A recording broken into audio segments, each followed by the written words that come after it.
So PARC, we handle challenging blocks. What that means is those odd shapes and slope blocks. We do help clients with heritage blocks. Most of the time it is a train shape, so it's quite long and narrow, and they do have some difficulty when it comes to designing, when they're fitting. Most of the time they don't just want a pool, they want other things to come with it, like a pergola, outdoor kitchen, fire pit, barbecue, you name it.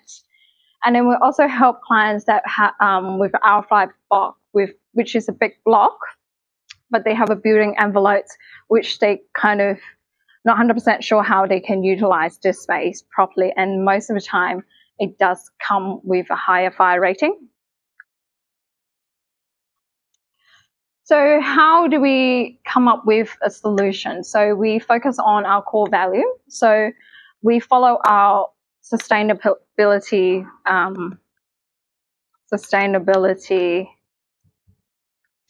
I forgot the words. Anyway, so we first look at the social sustainability. So we want to know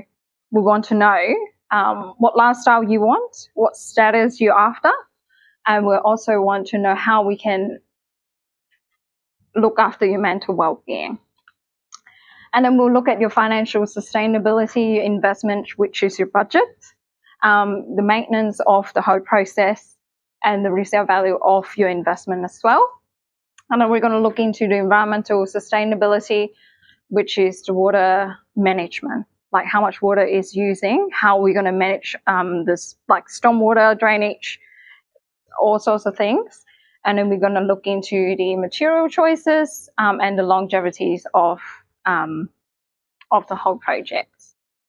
So when we have balanced the social and financial, we will achieve a price value for our clients.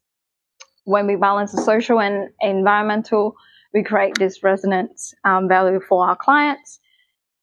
And when we maintain financial and environmental sustainability, we create timeliness for the project. So why do we do what we do? I remember Alison was asking, but can you just show me one more time who here has children? Thank you. So who here enjoys seeing their children playing outside? Can you imagine your children can't play outside anymore? So if we don't manage those blocks properly, it escalates the rates of climate change. So when that happens, our kids will struggle when they play outside. Sometimes if you walk out, just picking up the kids at 35 degrees, it's really, really hot. My son keeps telling me, Mom, I'm melting, Mom. Like, imagine they can't play outside anymore. So we want to design a future where our children can enjoy outdoor comfortably. So we're going to move into the points that what needs to be considered when we're building pools on the slope. So first we need to figure it out where we want to put the pool and what size of pool we want to put in. So when we do that, we need to look into the orientation and the access of the site. For the pool, you really do want to put it on the north side of the block to capture as much sun as possible to heat it up. If you could, behind the building line would be good. Some R5 will struggle with that. Some heritage may struggle with that, sometimes because of the dual access at the front and the back. You want to consider the view line. Where do you actually want to view the pool? Is it off your bedroom? Is it off the dining room? You also want to consider where you want to access. Do you have a shower in the laundry room? That where you want to connect it to the pool area. When you come in, you come through there, shower, and then go into inside. And then we need to think about the surface access. So the surface access, including the pump, the pool lid, the pool cover, the skimmer box, all those things, and the gate. So you most of the time they say. They will give you kind of a standard. They give you 400 millimeters access on the side around the pool, but it's better if you have at least 600. where you can walk around, like if you need to service your lids, etc. So where the water line, you want a water line at least 1 meter off the sign boundary or any boundaries for council to be happy with that. Sometimes you may be able to push to 800 millimeters, but you really need to justify that like significantly to get that approved. And then we're going to think about the retaining wall. How much retaining do we need to do because it is on the slope? So if you could keep it under 1.4, it would be ideal because it will help your drainage as well. If there's anything is above 1.4, see if you could do a split. So drop the pool or raise the pool a little bit where the bottom retaining wall is 1 meter high, and anything after that, like 600, is above that. So you would actually create a better connections between the property, the pool, and the site. And when it is retaining, there is a lot of engineering going into that, and it depends on how close do you want it to be within the building. So some clients want it tucked on the site, but it's very, very close to the house. And when the house is an older house, is not piered properly, then there's a lot of engineering going into that. So we kind of touch on the drainage. Drainage is a part of it with the retaining wall and the site water management. Then we want to think about, so how much water do you actually want to use for this pool, because there's a lot of evaporations going with the pool and a lot of heating. So if you want to use the pool as much time as you possibly could during the year, you would heat up the pool, but the larger the pool, the longer it takes to heat up. And then you also want to think about the pump and the filter, and also potentially a water tank if it's a larger pool. So if it's a larger pool, you need to apply for BASIC, and you need to follow to put a water tank for that pool. So I would look into if you actually have the room for the water tank before I would even consider having a larger pool. So once we've figured out roughly where we want to put it, we can look into the size that and the option and the type that you could have. So for a larger size pool like those ones, you most likely will need a water tank. But you have the options of concrete pool. It comes in with all different sizes and shapes that you want, and fiberglass as well. So mid-size pool, you basically have the concrete, precast, and fiberglass option. With the smaller pools and the punch pool, you basically have everything that you, if you want it. So there's many different options there. So then once we've figured out what size and what type of pool we want, we can think about the materials. Because we're building on the slope and an odd-shaped block, so we want to maximize the space that we have. So these are the suggestions for you to think about when it comes to designing around your pool. Maybe some fencings that attach onto the retaining wall instead of on the slab. In ground cover, but again, you still need some access even though it is in the ground. Same as the skimmer box. So what Peter mentioned before is the motorized cover is those lids that it's either slides in and out or up and down. So he would be able to help you with that. And then you may be thinking about the aesthetic of the pool and put in a water feature around that as well. So then we have pavings. Paving is important. So around a pool, the only decking I would recommend would be a metal frame with composite decking. So there's a lot of options there, but if you want, but they tend to get hot quicker than a timber deck. But if you look at higher quality decking, they tend to be a bit cooler than than the lower budget one. So with pavings, you have obviously the natural stone and the man-made stone.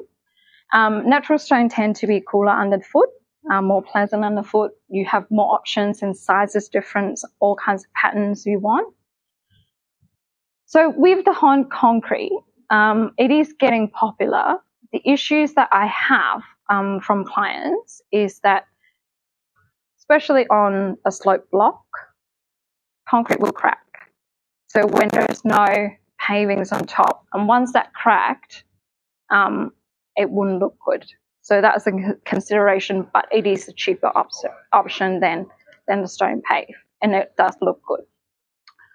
So you've got your coping profiles as well. So the drop edge is getting popular now, but ask your suppliers whether your coping, drop edge coping is in one piece or is it a minus joint. Otherwise, when it's not applied properly, well, ask Kieran how he could help you with that. But when it's not applied properly, when the temperature going up and down during the day and night, it could crack. So we are going to move to planting. The experts is here, Chris at the back.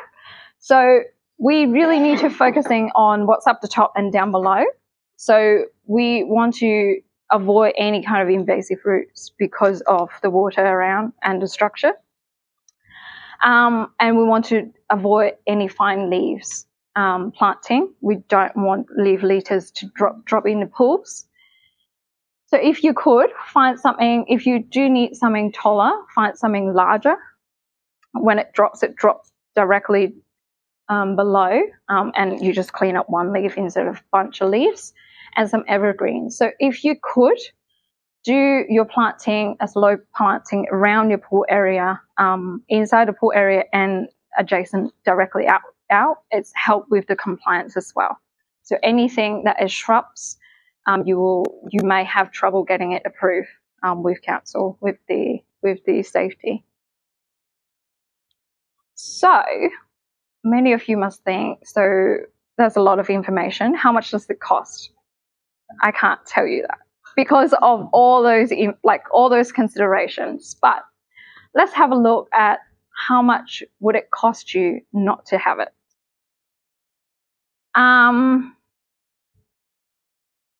We got a client came in and asked for a design a couple of weeks ago. So we did a case study. So their property is at Highfields. So they have a 4-bedroom, 3-bath and 4 cars on a 550 square meters. So they bought it 1 year ago at $1.24 million. So if we look at today's value, I'm sorry, the real estate agents, please don't pick on me. But at a 8.7 increase, so today's value, it's 1.347 mil.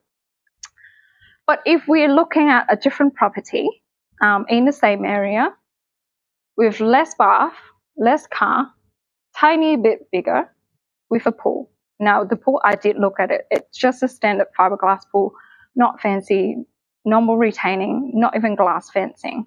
So it's very, very basic pool. They sold it today at 1.53 million. So I estimated the pool is roughly about $100,000. Depends on when they built it. So they could have built it 10 years ago. It could be much cheaper, but it looks new to me. So I just kind of estimated it could be lower. So not only you're missing out the lifestyle that you want, you're missing out swimming in the pool. You are losing the $82,000 in return if you have sold your house today with a pool. So this is kind of it. Do we have any questions? Well, not so much a question, but I see that by having the pool, you get the fish off your iPad. Yep. You get them out in the yard, off out of your hands and off out of your back. And you're adding value to your property, so when it's done the right way, the value of the property is going to go up. So when you resell, you've got resale value as well. So it's an overall, it's a great Kairos. Yes. Just let's say I want to build a pool in what's the process I would start with? Would I come and see you first? What's the steps involved? Yeah, you would. Go to end. So you would come and see me first. We'll do what we call a preliminary session. So I'll go through where you are now, where you want to go, how do we want to do it, and then we'll figure it out a plan, and then we'll talk to the options that you looked into, like what options, what budget do we have, and then we'll work. So I do project manage. Okay, so you project manage I project manage the whole. Right. Yeah. Sorry, just one quick question. There's a few different types, like freshwater, saltwater, mineral, chlorine. What's sort of your recommendations? I guess it's the person. Yeah, it really depends on the lifestyle, I guess they want, but there's many different ones coming out. I can't really keep up, but I remember you did mention, so Chet has a pool and he opted for the naked one. Yeah, naked system, and he recommends that. So he recommends that, and I'm going to talk to a representative and to find out more. But yeah. But yes. Yeah, another question. What's the running cost per year? Depends on the size of the pool. So for the larger pool, because I don't have a pool, I don't personally have a pool, but many clients would come back and saying, hey, I turn on my heater for a good few hours, for a good few days, but the temperature is not moving. It's because they're just not turning it on long enough, and they don't put the cover on. So you need to think about, especially if that's why it's important to put it on and off, to capture the sun. And if you don't have that, then you single rely on the pump itself instead of with the lid and the pump. It could take more. So it's not something that I can just say for this size that will be it. It depends on the orientation. It is important to have it off. Any other questions? Beautiful. All right, thank you very much. Thank you so much for coming.